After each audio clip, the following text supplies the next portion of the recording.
I'm writing a new song. It's gonna hit you hard. I thought you were my man. It'll get under your skin, right down to the bone. But it's gonna be a whole new vibe that brings people together. I'm just a link in your chain. Well, you only got 3 chords? I will make them sound like $1 million. Chain, chain, chain. Chain, chain, chain. In recognition of all you've done, the people of the world hereby crown you Queen of Soul. Make sure the world only sees the Aretha Franklin you want them to. You're gonna remember her name, Aretha. She's too young to go out there.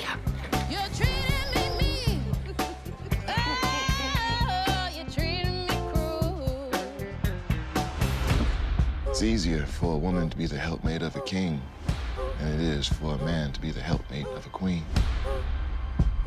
Don't let that queen thing go to your head. I'm gonna let that queen thing go wherever I want it to. Times are changing, and I want to keep changing with it. You got to disturb the peace when you can't get no peace. This is what you were meant to do. You just got to flaunt your power. There will never be another one like me.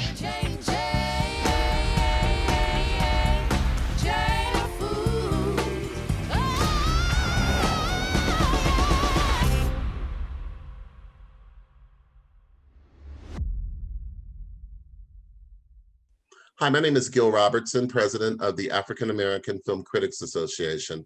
Today we have a treat for you as we talk to the cast of the upcoming multi-part series, Genius Aretha, coming to Nat Geo very, very soon. We're going to start things off by introducing you to our AAFCA members who are taking part in our roundtable today, beginning with our facilitator, Kathia Woods in Philadelphia, Kim Singleton in New York, Aisha Muhammad in Philadelphia, Carolyn Mauricette in Toronto, Kim Ford in Atlanta, Jill Monroe in Los Angeles, Carolyn Hinds in Toronto, Nancy Greene in LA, and Rhonda Rasha Penrice in Atlanta. I'm gonna let you guys do what you do so well, and we will see you on the other side. Hello, everyone. Amazing series. I'm Kim Singleton, considered Blacklit out of New York City. And my question is for Patrice and Rebecca. You two are both some amazing, accomplished vocal artists. And I was wondering how much of the singing in the movies was actually your voices versus any original music. And if it was you, how did you prepare to take on the specific style and sound of Aretha's background singers, her sisters? I would say yes, for the large majority, it was us singing. I think very occasionally they might have used other singers, but I think that, whenever you see us in the series backing up Aretha, it is in fact our voices. We had an amazing vocal coach on the show. And she helped us work through some harmonies that were usually either exactly as they were on a record or a version that was sort of highlighting and paying homage to what was on the original record and just sort of making it work cinematically for the story. And yeah, that's how we all prepared, and we worked in the studio and also sang it live on stage with Cynthia. Yeah, definitely everything she just said again, but I would also add that there was moments of, difficulty, I guess, trying to make sure we don't sound like 2020, because that's what we sing like now. So we wanted to make sure we kept the essence of the vintageness of her voice and the part that we love so much about Aretha and her singers. Thank you. You guys did an amazing job. Thank you. Hello, Aisha Muhammad, Black People Watch. My question is for Patrice. What connected you to and bonded you to the character of Irma, and what drew you to the script?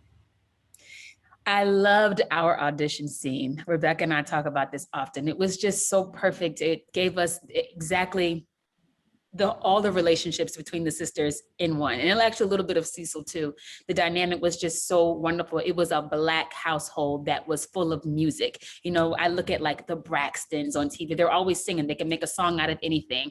And that's how I grew up. My life was that. I'm a daughter of a minister of music. I grew up singing in the church. And at the time that I auditioned for this, I was actually also singing background for Christina Aguilera. So it was totally a full circle moment for me to be able to bring everything that I do and love into this story. Hi, everybody. Kathia Woods, Cup of Soul Show. My question is for Rebecca and Patrice as well. Her catalog is so huge, and she has had such renaissance moments. Was there a particular song that you were excited about being able to sing, or you're like, it's hard to pick one? Yeah, that's a great question. I definitely can't pick one. I know. So good. But I would say among my favorites that we did, so Rebecca and I actually got to do a duet. You can stay tuned to episode 8. We got to do a duet to Angel, which Carolyn, Rebecca's character, actually wrote in real life. If you listen to the record, you hear Aretha say in the beginning, my sister Carolyn wrote this song. So we got to sing that song at the very last episode, and it's among my favorites. Yeah, that was so much fun too, especially to go back to Kim Singleton's question.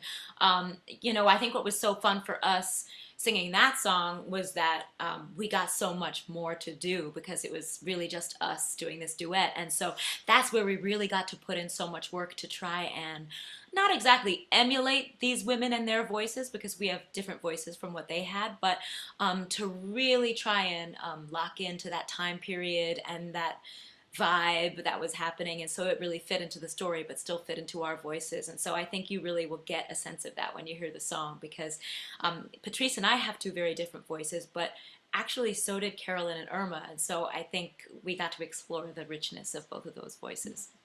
Amazing. Great, Sarah. Thank you, lady. Thank you.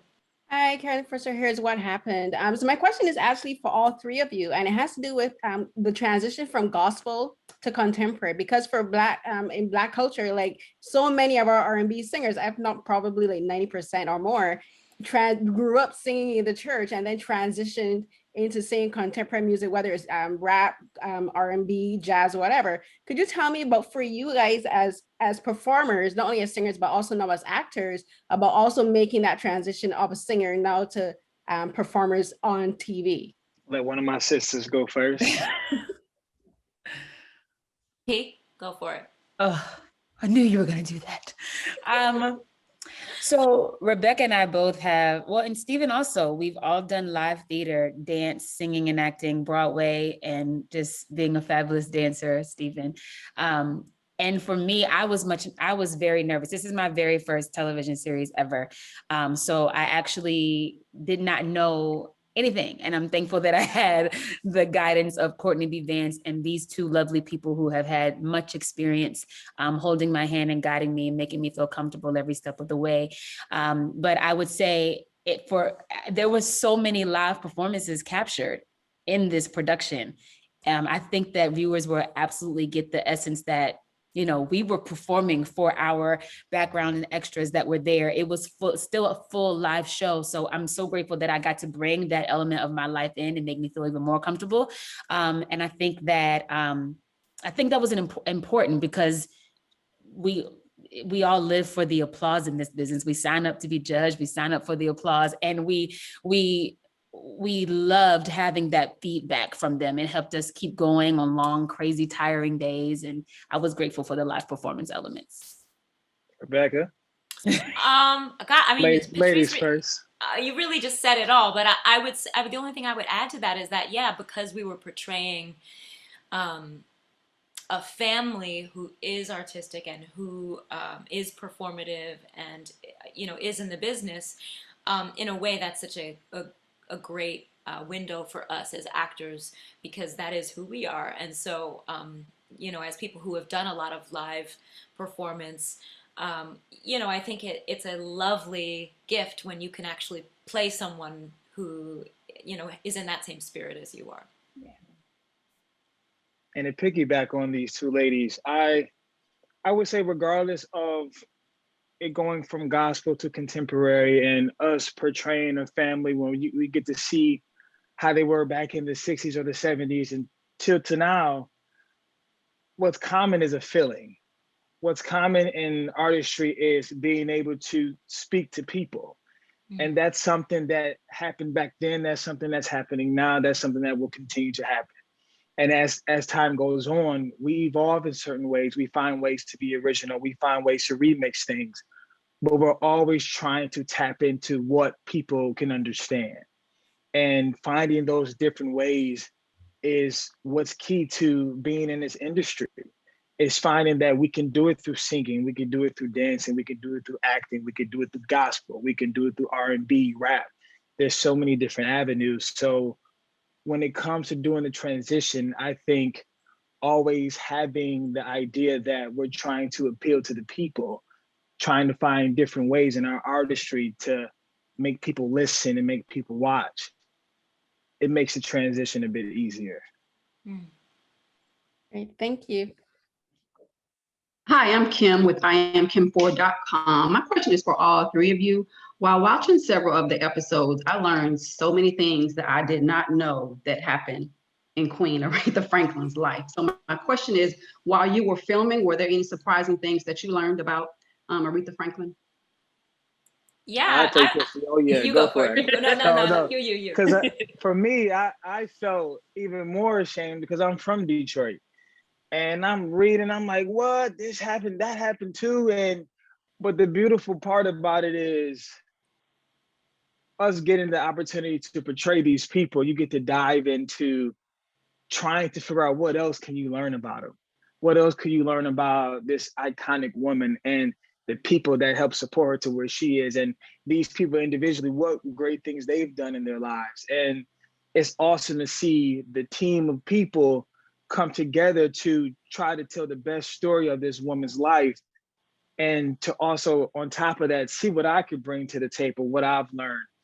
And having the opportunity, I got family who knew the Franklins. So I was able to call up my grandmother's friend who was cool with Cecil Franklin. So I got to have that personal connection, and I got to talk to Glenn Turman because he was cool with Cecil. So we got these opportunities while working and while not working to really learn so much. So I think with all of that, there was way more I did not know than I knew. Yeah, I think that was something that was so exciting. I think we were right there with you, Kim, is that we were finding out so much on this journey while we were on it. And I think that's because Aretha and the family have been so specific about their privacy and insistent on their privacy, which is totally understandable. And I think the thing that is so exciting about it is that we all, let me not speak for everybody, but I have always felt like, in a way, I knew a version of Aretha Franklin because her voice is so iconic and has been such a part of my life for so long. And because when she sings, you know, she as Stephen was just saying, she appeals, she you know, communicates with you something that is very deep. And so in a way, like, you feel like you're a part of her and you know her. But that's so, you know, the incredible thing about working on this is that we actually find out details of her life and her family that we never knew existed. Yeah, and I don't think that we still know everything. There's so much, you know, we have an amazing opportunity to have 8 hours to tell this beautiful Queen story, and it's still not enough. There was, for me, the underlying morals of the story, as I did it, was that she overcame so much. She was such a conqueror. She was such a sister. And I mean, like, sister in everywhere, in every shape of the form of the word. Like, it was turmoil, there was love, there was competition. There was so much with her sisters. And I just think that, you know, even with Carolyn and Irma's career as well, just so much left to be uncovered. And I hope that people will leave wanting to Google a whole lot more about the Franklin family and learn more of the truth. And let me just add to that, because real quick, because we knew Aretha Franklin, we know she's a genius, but we get the opportunity to be a part of this show. We get to go, oh, that just solidifies it even more why she is Aretha Franklin, why she got to be where she was. And it's not just music. There's so much more behind the scenes that goes on to create a genius. And that's why we're so thankful for this show, because we get the opportunity to let everybody know this is what makes a genius. And everybody's way of being a genius is totally different, but we get to show you how this genius became who she was. Yeah. My question is for Rebecca. You know, I learned so much about Carolyn Franklin and the fact that the whole family was talented, but how did you kind of research and get into that character? Because there's so much rivalry, there's so much pain, but then there's also that sisterly support. So if you could just tell us a little bit about that. Yeah, sure. You know, I have to say, for all of my sort of hemming and hawing I do of it, the internet is an amazing place. It is a treasure trove. And so, you know, I hadn't even heard of Carolyn Franklin, I'll be honest, before getting my audition for this piece. And then when I started looking her up, I have to say, even just photographs of her just gave me such a window into who she was based on how she dressed, how her hair changed over the years. And then there was so little to find about her in terms of pieces of writing. But, you know, I found like Wikipedia and little things like that. But the thing that really solidified getting an understanding of Carolyn for me was that I found some YouTube stuff. Somebody had done like YouTube documentary stuff on Carolyn. And that was really great because I got to just watch whole, you know, a person's entire you know, look on her life and her career, which gave me such a window into her and more photographs. And that really, really helped quite a bit. And then I looked on Instagram and I did a hashtag search for Carolyn Franklin because there are fans, you know, all over the world. And so then I got to see more videos of the siblings rehearsing and things that I had never seen before. So that's really, really exciting. And then, of course, just trying to talk to anybody I can that's connected and take in any bits of information that I can. Thank you so much. Of course. Jill Monroe, JacksonStilettoJill.com. This question is actually for the three of you or whomever wants to take it. And it's sort of piggybacking off of Carolyn's question. What I wanted to know is when you are portraying someone that was actually here in a biopic, sort of speak as this, how much do you allow your own characterization to take over the role and what you see on the page versus what you've researched and sought out? Well, I want to be careful with it. You know, this is a real person. So it's risky already, you know, to play someone's life, and especially with the family that was very protective of what they allow the world to know. So I wanted to take what I was given and be very precise and specific with it. And it just so happens that me and Irma happen to be a lot alike. So I think that and you will see, people that know me will see, like, well, is that Patrice or Irma? But I had a lot of fun, and I definitely wanted to keep it as true as possible. Go ahead, Rebecca. We tag team it. I mean, I feel like that's it. I Okay. agree. I think that I mean, I feel the same exact way. I wanted to be careful. You know, as much as I could find about Carolyn and about this family on the internet, at a certain point that runs out, and so you do have to fill in the blanks. So, you know, that's our job as actors, is to fill in the blanks in a way that we don't think is overstepping any reality or anything that you know, that people wouldn't want you to put out there. But, you know, to try and fill in the blanks and embody this character in a way that is yours, but of course trying as much as possible to stay true to what you're given. And I know for me, I try to put Steven behind me and see what the character brings. And when you have a character that is an actual person, I want to make sure that person is being seen first. And then thankfully, there are moments where I would do the same thing as he would. Yeah. And so I could bring me and mesh it together, and gives me more of an opportunity to make it as authentic as possible. But first, I need you to see Cecil Franklin. And if you see Steve, it's only because we're similar in certain ways. But I think when you're dealing with people, because I can't speak for everybody, but I think if somebody was playing your life on TV, you will want to make sure they're doing you justice. You will want to make sure they're telling the truth. And even though this man is not here anymore, his legacy is still here. And I want my job to be to make sure he's proud of what he could see. And that's showing him. Hi, Nancy Greene with Film Critique. And my question is about the time period that the movie is taking place in. While you're doing this, a lot of the same things are kind of happening in terms of protesting, police brutality, and things like that. And I wanted to know, how is it for you to kind of place yourself into that for your roles, while at the same time knowing that a lot of these things are still happening today, almost in the exact same ways? For me, it's a bittersweet thing. The bitterness is that what was happening then is still things we're dealing with now. But the sweet part about it is I want to make sure that my brothers and sisters always have a fire lit under their butts. That this struggle that happens for decades and centuries is still here.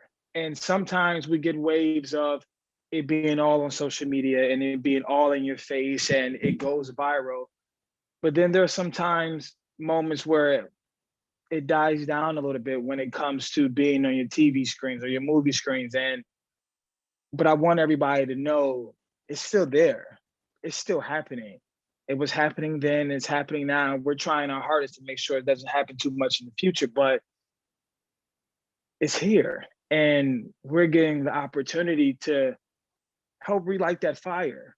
If there was a moment where you felt things are getting better or the thought of it is going in the back of your mind, I want to take on the responsibility of letting you know, no, it's still here. The things that were happening then look like things that are happening now. And hopefully our jobs, our TV show is relighting that fire, is getting you more wanting to be a part of a movement and seeing how some of the things that are happening need to stop, should not still be happening. And sometimes we get the opportunities as entertainers to remind you in ways of storytelling that the struggles are still happening in real life. This is TV, but what we're dealing with is not just TV. It's our day-to-day struggle. And so it's bitter that it's happening, but it's sweet to get the opportunity to relight people's fires, to make sure they stay strong and being a part of the movement. Oh, Patrice and Rebecca, you guys were excellent during the the premiere. Really enjoyed your performances. Thank you. Thank you. It was excellent. But I wanted to know, were there any circumstances of Aretha Franklin's personal life that were difficult for you guys to film?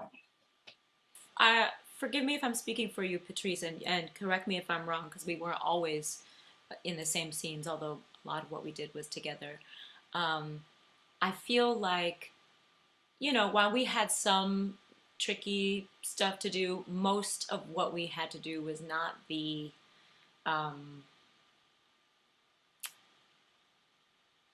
or let me say it the opposite way. I think a lot of the really difficult parts of Aretha's life and the, let's say, darker moments of her history were not depicted in scenes that we were involved in.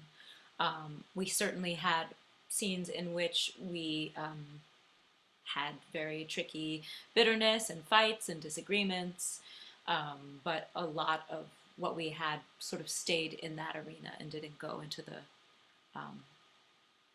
more frightening, more complicated parts of her life. Would you guys agree? I would agree with that. I have another question. I'm Kim.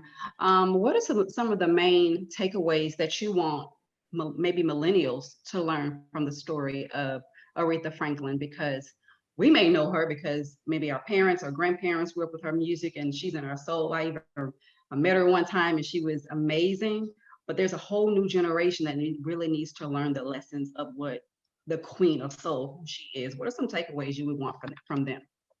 I would say, even for me, I'm not a millennial, I made it by the skin of my teeth, but it made me want to activate my activism. You know, I remember like in the beginning of when things started getting popular again with Black Lives Matter in like May with George Floyd's death. I remember a lot of people, especially me, struggling to like, I'm not like a poster on social media when it comes to like knowing the history and stating the facts. And I felt like this pressure. I didn't know what to post because I felt like we all had to say something. And I found that I was just going to do what I do. I'm going to do what I already naturally do and use my voice, my art, my music. And so I hope that it encourages people to find whatever it is that they do, that they can activate their activism, encourage them to speak up, do whatever it is that you already know how to do, because it's more than enough. Yep. And going back to what Stephen was talking about with Aretha's, with Aretha's activism and also with just the scenes that we have in the show that, have to do with the movement, I think that's going to be really important for young people because, I have a girlfriend who is a history teacher and a lot of her kids, she spoke to them and a lot of them thought that Black Lives Matter was sort of a new thing because of new things that are happening. And that's so sad. But also, this is out of so much tragedy and just nonsense has come this really important reckoning and this important conversation that is ongoing. And I think that a lot of times, we can look at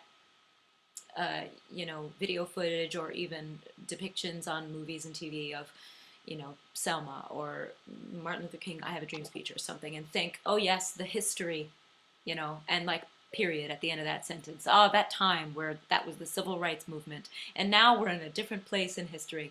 But in a way, this is such an exciting time for this to air because young people will see how very clearly there is this parallel. And so we have to just activate. And I think seeing that parallel will allow these people to figure out the ways in which they can get involved. And just like Patrice said, like Aretha did, like she did it the way she knew how. And sometimes that was donating money, and sometimes that was speaking, and sometimes that was singing from the heart. And to add to my sisters, the music, there's some classics in there. There's some songs where I didn't know about. There's some songs I go, oh, I forgot about this one. And what I love about what we got to do is, or the choices that the music team made when it comes to the songs in the show is some of the songs that may not be as popular as some of the others. And with hearing it and hearing how it's put together with the show, you can fall in love with music more when you're watching a show when it's tied together. Mm. And I think this show is going to give us the opportunity to do that, to really fall in love with some timeless music, and people who didn't know her music is going to hear it for the first time. And when the show was over, they'll be downloading it on their Spotify. That's something that I'm excited for people who doesn't know her bulk of music to find out about. And also to see that this genius was a person and she dealt with things that a lot of us have dealt with. She deals with normal things. And I think it's an awesome reminder to show young people that some of the issues that you may be dealing with in your life does not have to stop you from making iconic moves. And that, to me, that's one of the biggest things I want people to know, is that you can be at the top of your game and still be dealing with everyday issues. You see that this icon maybe had dealt with some of the same issues you're dealing with. And maybe that can inspire you to realize, okay, I have my struggles or my doubts, but I can keep pushing. And me too can be on the level of an Aretha Franklin. So I'm hoping the young people would definitely be inspired. Preacher.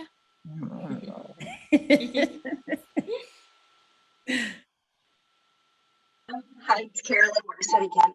Okay, so we've been talking about the music and the heavier, relationships with Aretha, but the wardrobe, yeah. So Dreams. could you all talk about the wardrobe, please? Because I loved it. Well, we can fight to talk about that. We all Man, oh my gosh. Yeah, it's the best. Every day I went into a fitting, I told Jennifer Bryant, who's our costume designer, she would put me in something and I would be like, okay, no, this is my favorite, because I could not ever get a favorite. Like, it was just all good all the time. Like, even from like the early 50s stuff up into what I wore in the 90s. It was all fabulous. I felt comfortable all the time on top of that, because vintage stuff doesn't always make it into the comfortable category.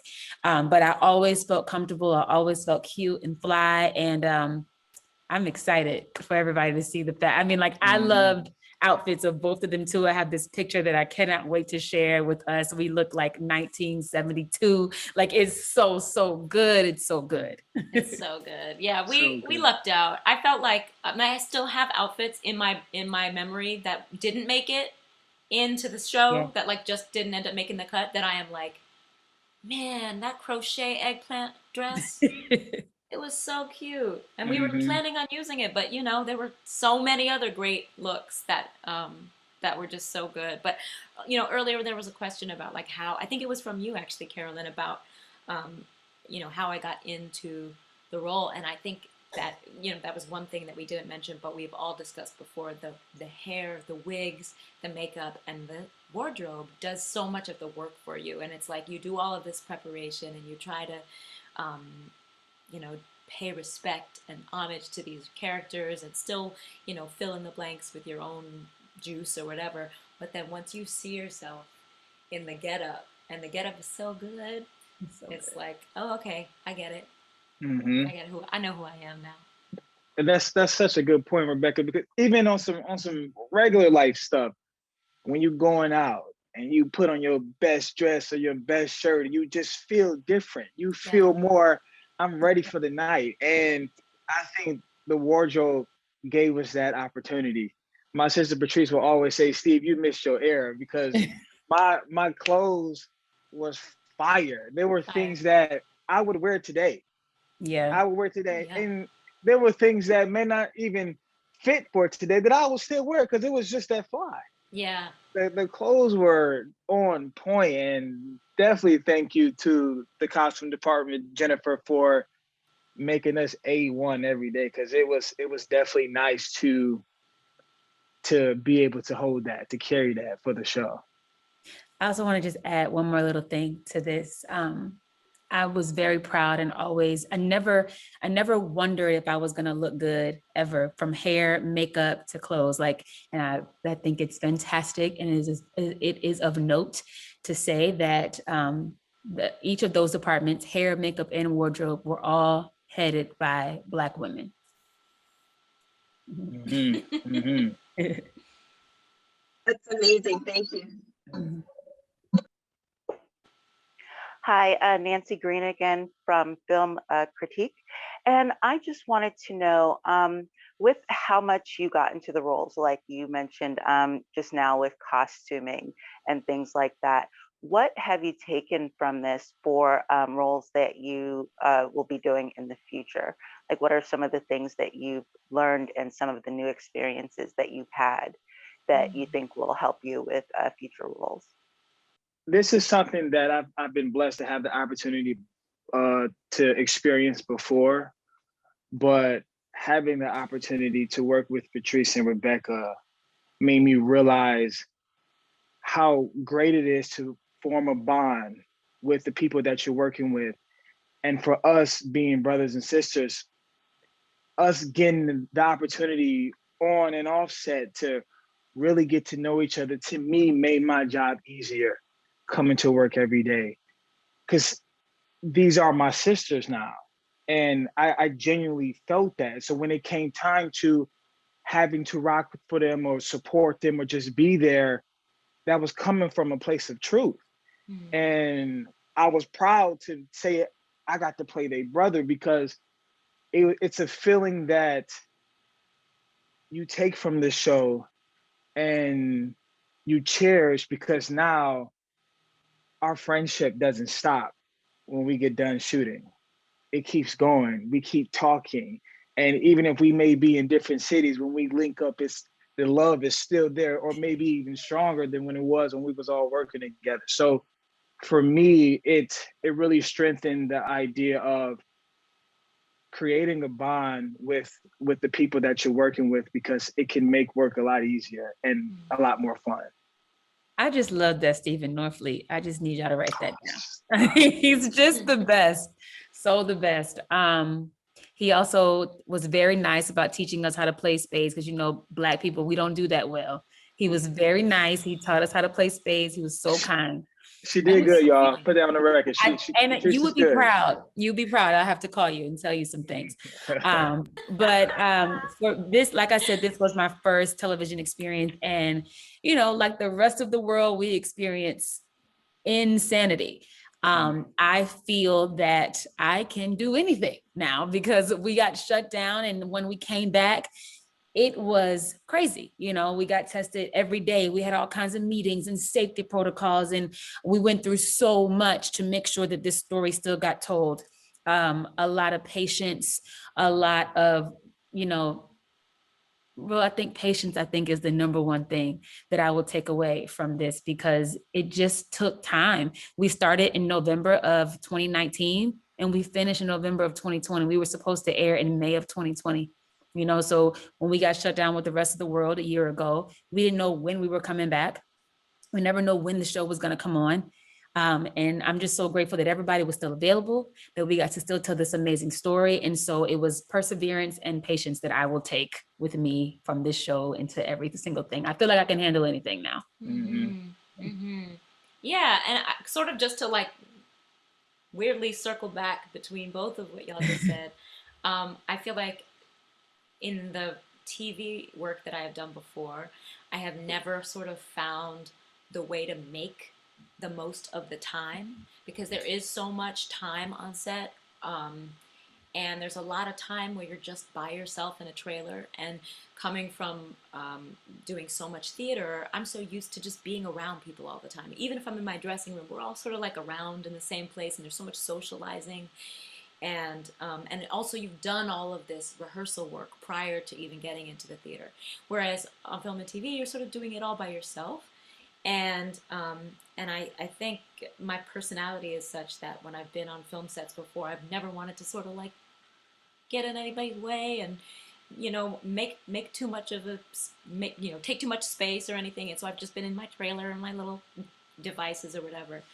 And I think because we all bonded so much and really did make this family, it reminded me that actually time is what you make of it, and that is actually going to feed you so much more if you don't just sort of hide from the world and go insular and go into a sort of individual world. I mean, of course, take your time when you need your time, but you know, sometimes just hearing people socializing outside of the trailers and being like, oh, we could do that, right?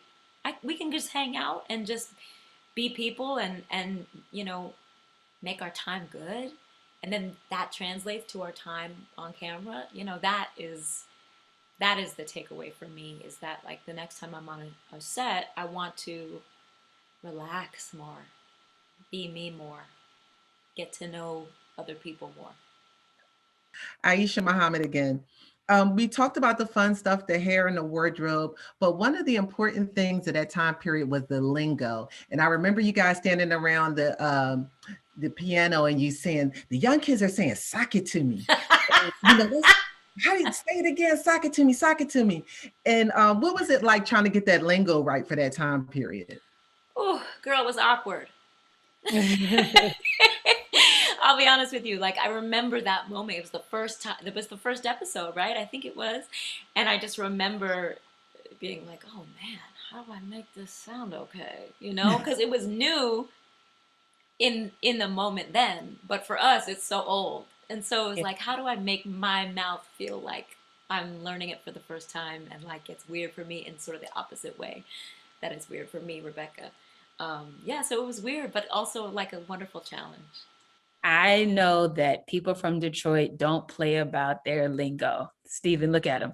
It's just, you know, they know that they know each other from, you know, just a few words. They know what it is. And so that was one particular moment, but I never had anything that was like, you know, very authentic to Detroit per se, but I wanted to make sure I kind of sounded like that because I'm from Virginia. So it's a different twang, you know? So I wanted to make sure I didn't sound too country, even though you know, there's a little mix of that in there too. So I just wanted to keep it as authentic as I could with lingo in general. For me, I enjoyed it. I can be honest. I'm an old man at heart, so some of it just felt right. And for me, there would be times where some things may not feel as right as others. And so what I like to normally do is go, okay, if I was saying this, what word would I use? And use that intention and bring it to that word or that phrase. But we speaking of a lingo from my city. And so it felt good. Even if it didn't feel natural, it felt good to figure out how to really stay true to the authenticity of my city. So through the things that were natural or awkward, it was all great. I loved it. What do you guys think Cynthia brings to Aretha? If you could share that. I think that one of the things that I love that Cynthia brings is that she is private in a lot of the same ways that I think Aretha was private. And I don't mean that like she's cold, but I mean that like she's a star. And I think when you are someone who has the demands of so many people and so many places all the time, and so many people are asking so much of you, and of you to be a star for them all the time, you have to take moments for yourself to just preserve your energy. And I think Cynthia did a really good job of that on set because she still felt like one of us. And I think especially as filming went on, you know, I think she became even more more warm to us and more like a part of us. But I think it was very authentically Aretha in the way that she's preserves a bit of herself for herself. Do you guys think that that's right? I'm trying to, you know, I don't mean it all in like a cold way. I mean it like there's so much in her, and I think she contains it in a really special way. And then when you hear her sing, just like Aretha, you get so much of her soul. Yeah, I piggyback on that. The woman can do it all, in my opinion. But her singing, oh man, my ears would just be jumping for joy. The singing just sounds so clean. And I'm not a singer like these two, so this is coming from someone who's just an audience member enjoying what I get to hear and get to see. But I was always excited to hear her sing live. Always excited. And the woman is truly a triple threat. And she was awesome to work with. It was awesome getting to know her, and I think she really, really did Aretha Franklin right. I think she would be proud. I have known Cynthia from the very beginning. We started out in The Color Purple together. It was both of our Broadway debuts. And it's been inspiring and interesting watching her star rise. And I love seeing all the different roles that she's gotten to play so far. And I have to say, there's been nothing like this. No one has been an iconic character yet. Well, Harriet Tubman, but she wasn't a singer. But you know what I mean? Just like, you know, it's going to be really, really exciting to hear people's, how people are changed by where she's at now in her career from where we started out on Broadway. And I'm very excited for her. Patrice, Rebecca, Stephen, thank you so much for joining our roundtable today. On behalf of the world's largest group of Black film critics, thank you for watching. God bless, and have a great day. Thank you. Thank you, everyone. I appreciate it.